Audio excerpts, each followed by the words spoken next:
wait there, Mildred. Okay, I'm waiting there, boss. Do you need me?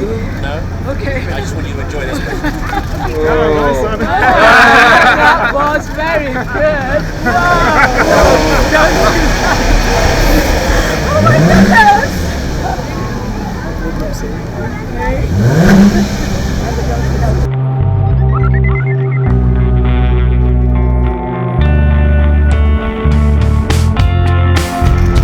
These are the providers of these wonderful vehicles, gentlemen. And we have a very small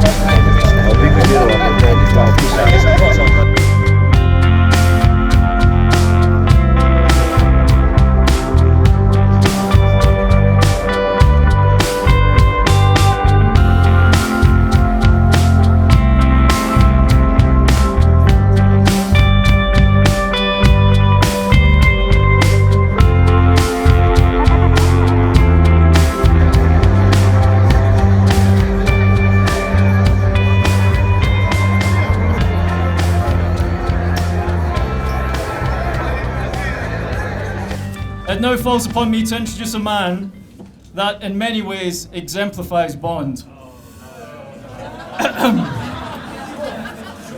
The parallels should be obvious, but given that I'm being paid handsomely by him to point them out, I'm sure that as with the various actors who have played Bond throughout the years, everyone here has their own favourite British High Commissioner to Kenya. Some may hanker after the suave assuredness of Rob McCare. Others, the unforgettable and endlessly quotable soundbites of Edward Clay. I've checked everyone's shoes this evening, we've come a long way. For me, however, there is but one.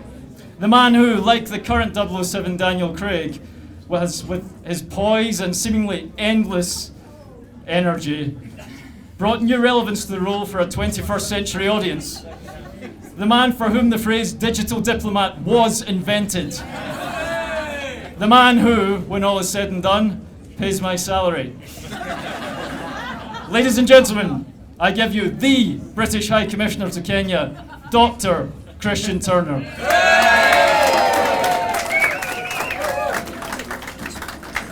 Ladies and gentlemen, I'm pleased to announce that Stephen Burns will shortly be leaving his position at the British High.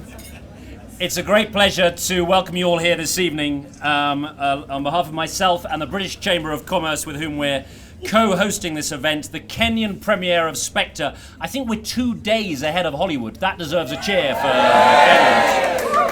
The 24th instalment in the iconic Bond series. I'm slightly worried that you think all that we diplomats do is gamble and drink cocktails. So if anyone from London is tuning into this, no, it's been a very sober and serious gathering. You all look very glamorous this evening, of course, which is important because you only live twice. We're particularly excited to be able to offer you this advanced screening at the Sarit Centre, for your eyes only. 2 days, as I say before, Bond hits cinemas across Kenya. And I would like to thank our very generous sponsors for the event that have made this evening possible. RMA Motors with the Jaguar Land Rover. You may have seen me driving up the Mombasa Road in the Jaguar Land Rover. It wasn't that fast, as you can imagine, at least until I hit the pothole. Sony, Belvedere, and our friends at Pink Casino. Can we give them a round of applause, please? Ladies and gentlemen, Bond has been with us for half a century, grossing something over $6 billion at the box office to date, and is clearly a great British institution. From the rugged, if at times politically incorrect masculinity of Sean Connery, Scotsman, to the eyebrows of Roger Moore, Englishman, the stone-cold inscrutability of Timothy Dalton, Welshman, the debonair charm of Pierce Brosnan, Irishman, to his most recent incarnation in the physicality of Mr. Daniel Craig, back to Englishman, everyone has their favourite. I shall not reveal my own, but I'm sure the startling parallels between Daniel Craig and our new defence advisor have not escaped your attention. Brigadier, can you just give everyone a wave? Our very own Daniel Craig. So brand Bond goes from strength to strength. In many ways, Bond is Britain. Stylish, iconic, and an effortless blend of the classic and the modern. This juxtaposition of old and new permeates British life, and to this we only need look at the example of Her Majesty the Queen, at whose pleasure both 007 and I serve, who in September this year became Britain's longest-serving monarch with neither fanfare nor fuss. The Britain of today is very different to the one that she came to rule in 1952, famously when she was in Kenya. The Empire has gone, the royal yacht is decommissioned, and even Buckingham Palace is open to the public during summer months. But we've become a more open, diverse, creative, tolerant, and prosperous society. The sharp-eared amongst you will notice that we've had a number of references to Bond titles in my remarks so far. It had been my ambition to weave all 24 Bond films into my comments. However, when I mentioned this to Stephen Burns, his response was, "Doctor, no."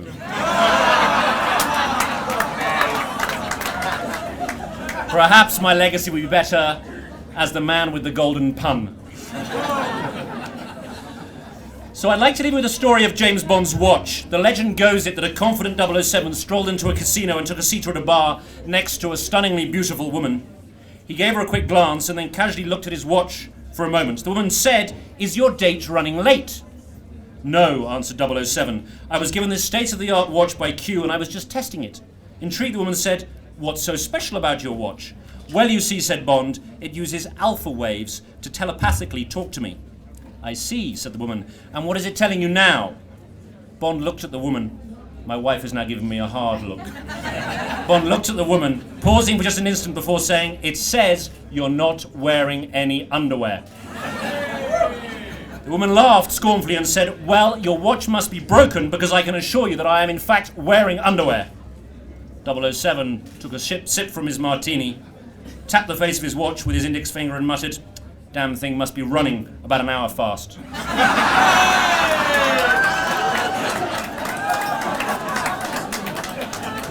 Ladies and gentlemen, that is quite enough from me. We're here to enjoy the evening. Asanteni sana.